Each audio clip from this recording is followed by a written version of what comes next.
Hey everyone, what's up and welcome to another episode of the Joe Knows All podcast. Today we are going to talk about Fallout 76 and the Enclave being confirmed in the game. Please hit that like button, comment if you haven't already, please subscribe for more. Also, if you share this video, that would be much appreciated. Alright guys, so the Enclave have been confirmed for Fallout 76. And for me, I like the Enclave. They're incredibly evil, a really bad organization. But I loved their inclusion in Fallout 3.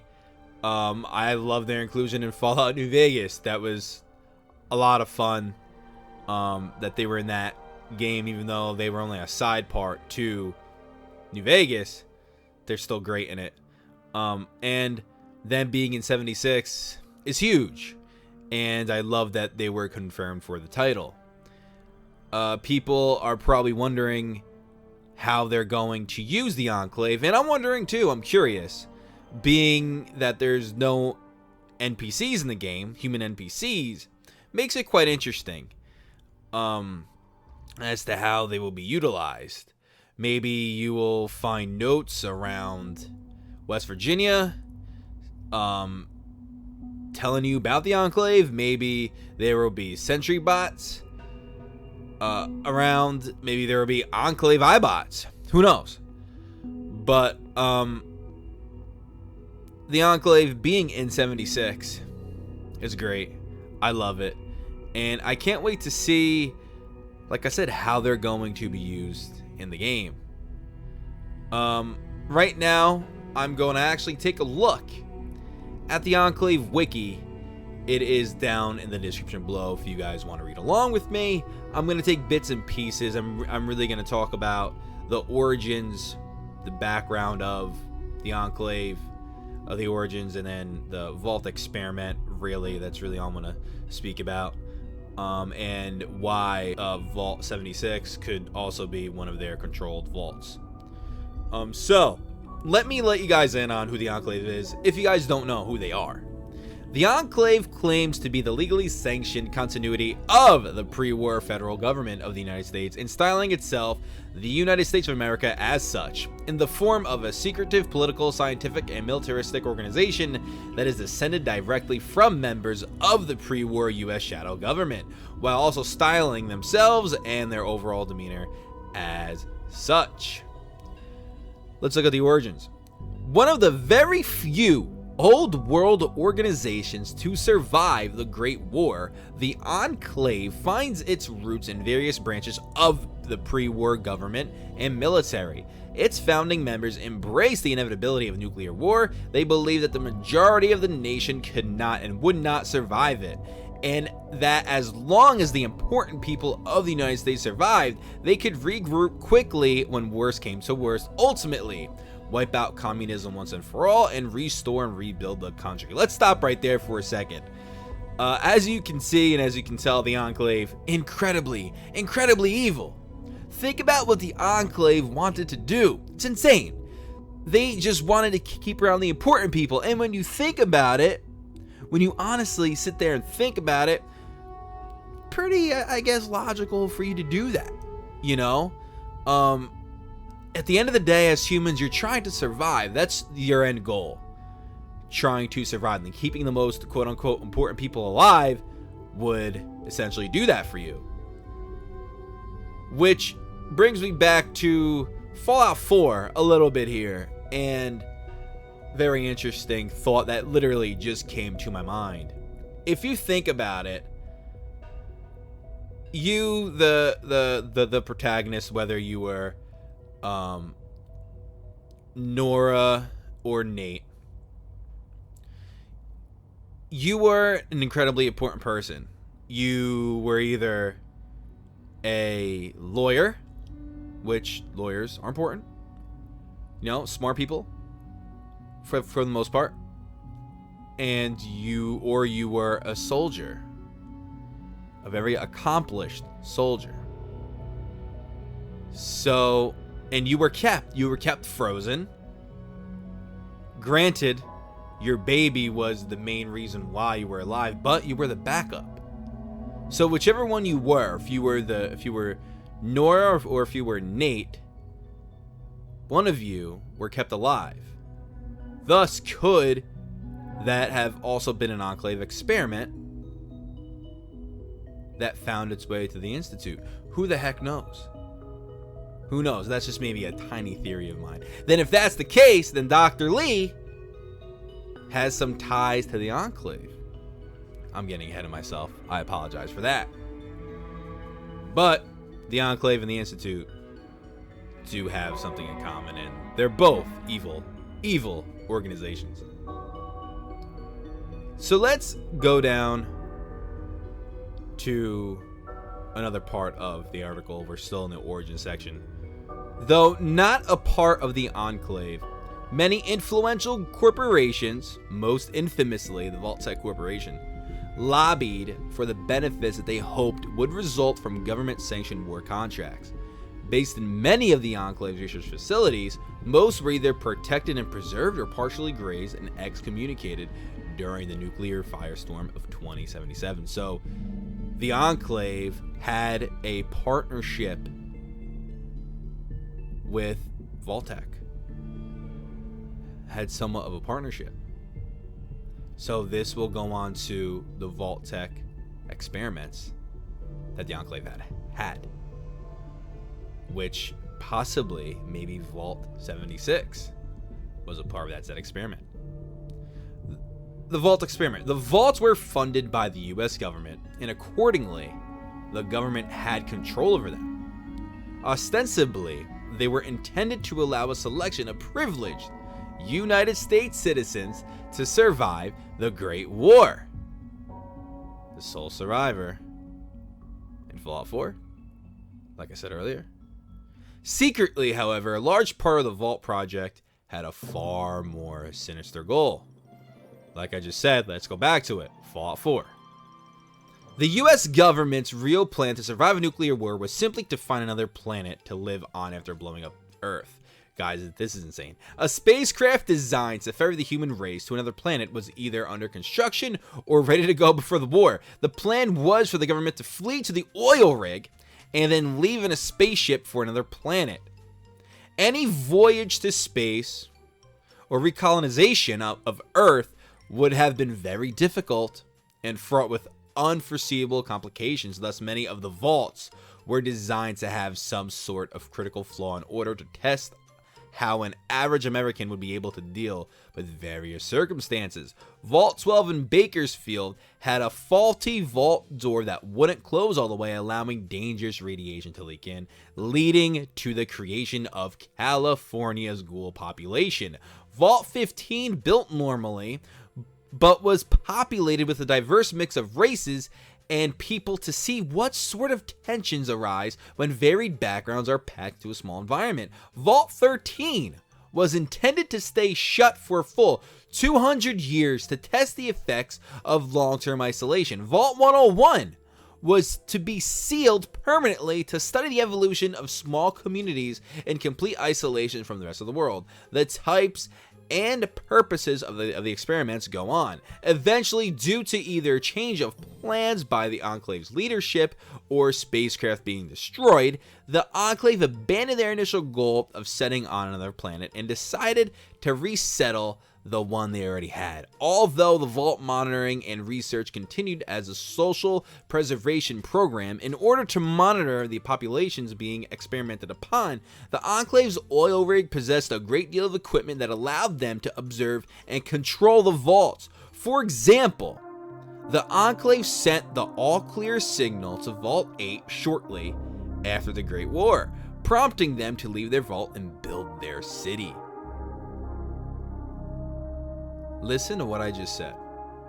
For example, the Enclave set the all-clear signal to Vault 8 shortly after the Great War, prompting them to leave their vault and build their city.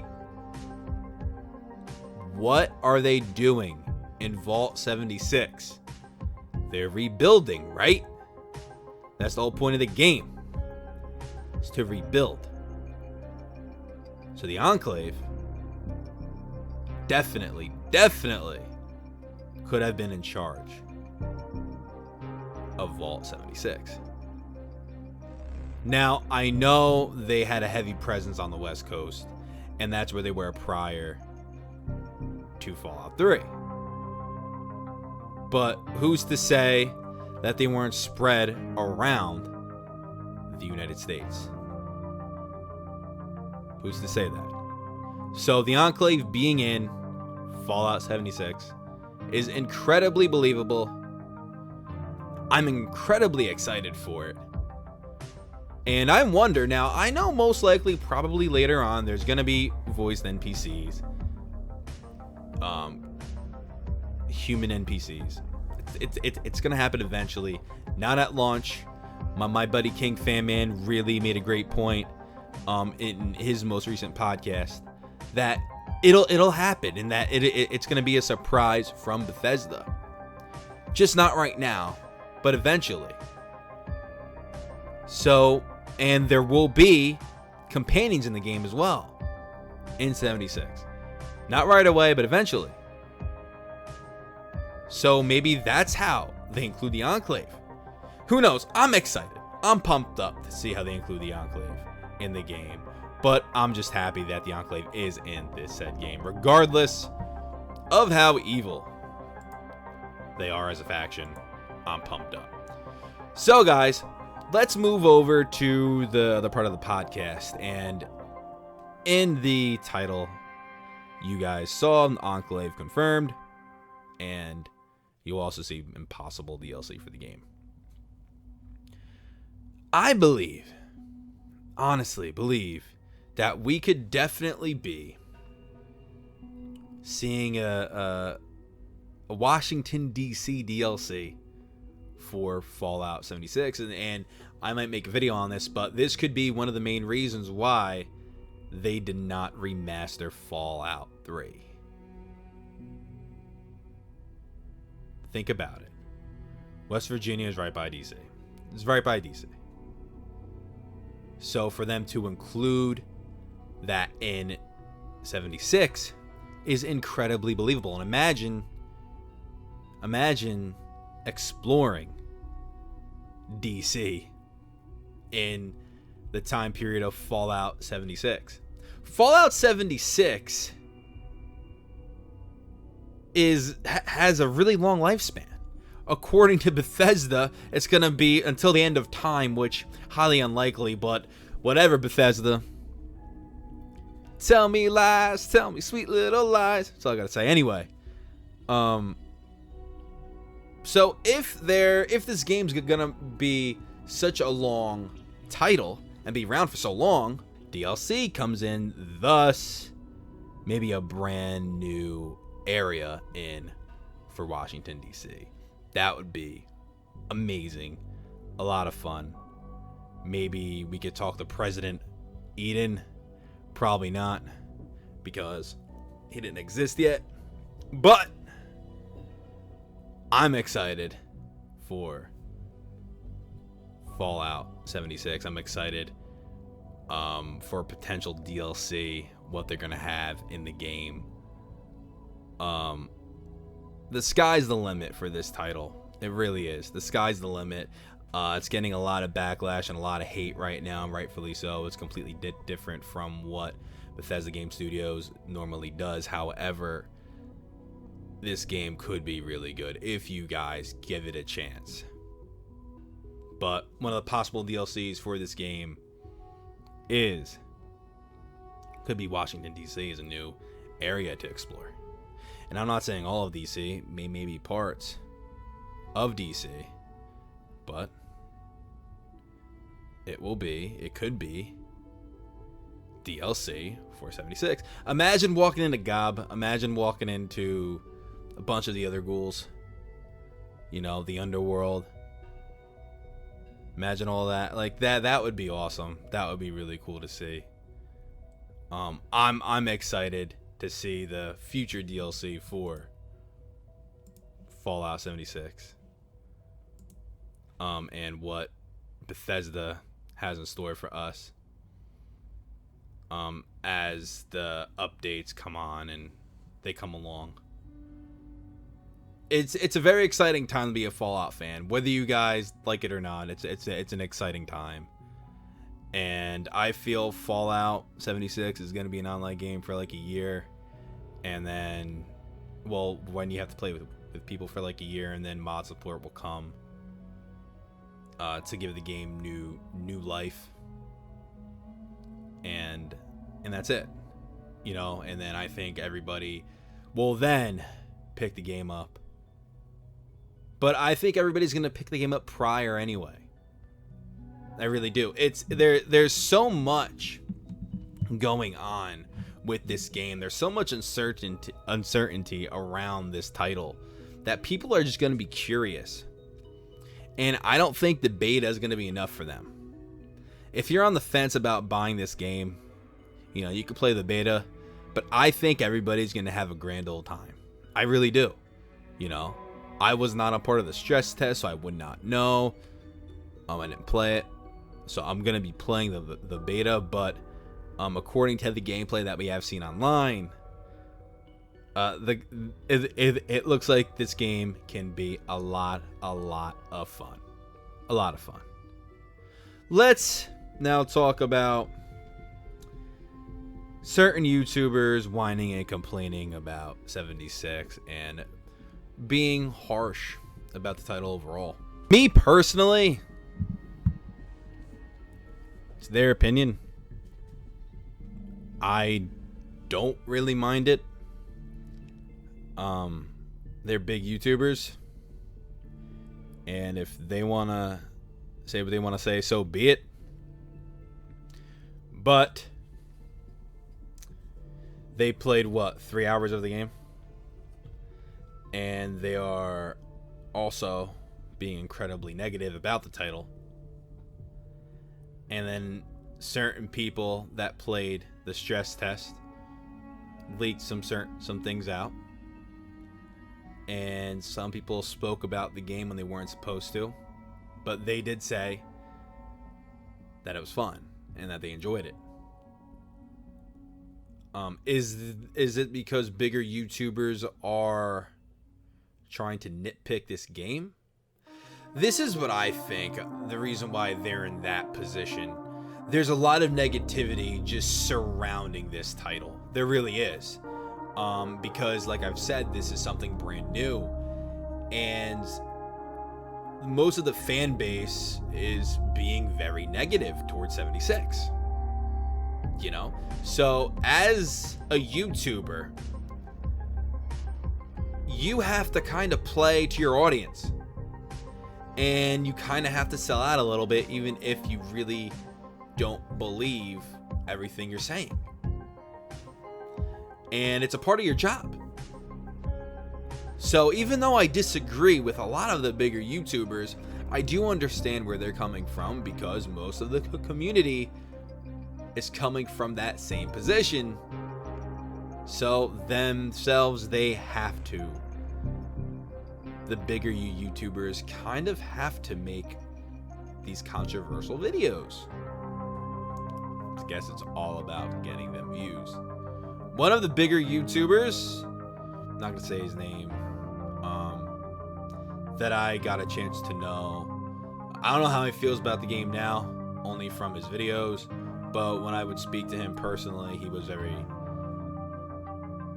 positive about Fallout 76. So take that with a grain of salt, but he is a big YouTuber in our community, and he was high on the game.